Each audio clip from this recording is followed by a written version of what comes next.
Colombian President Juan Manuel Santos said on Wednesday he will seek a second term in next May's election, a widely expected decision that could offer him another 4 years to pursue a peace process he initiated with Marxist FARC rebels. "I am running because I am convinced we have advanced sufficiently and finally it is possible to reach that future of prosperity and peace that all Colombians deserve," Santos, 62, said in a televised address to the nation. "I am doing it because when you can see the light at the end of the tunnel you don't turn back." Santos, a Harvard-educated journalist and son of one of the nation's most influential families, will take on opposition candidate Oscar Iván Zuluaga in a campaign likely to focus on how peace with the rebels would transform Colombian society after 5 decades of war. Polls make Santos a clear favorite to win, though probably in a second round of voting. Neither candidate would be likely to upset investors as both are former finance ministers and seen as market-friendly.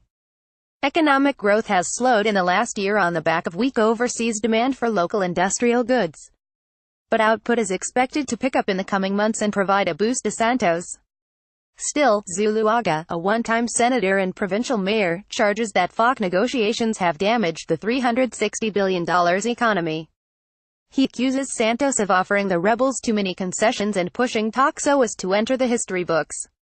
Zuluaga is an ally of former President Álvaro Uribe, a fierce critic of Santos since they fell out in 2010. Santos began negotiations with the Revolutionary Armed Forces of Colombia FARC a year ago. Progress in talks. Many Colombians are worried about the potential radicalizing effect on their traditionally conservative politics should FARC leaders be allowed to run for seats in Congress and other public office. Zuluaga and his mentor Uribe are infuriated that the FARC may be offered soft jail terms, or none at all, for crimes against humanity if peace is reached. "He's handled many things badly. I'm not in favor of the peace process. We shouldn't negotiate with the FARC. They are terrorists," said Diego Fajardo, 44, a cafe owner who said he would not vote for Santos. While most expected Santos to run again, he waited until the last moment to reveal his plans, taking advantage of recent progress made at the negotiating with the FARC. He had until November 25 to make his decision. In Havana, government mediators are working through a 5-point agenda with some 36 rebel leaders, seeking to put a stop to bloodshed that has left more than 200,000 people dead since it began in 1964.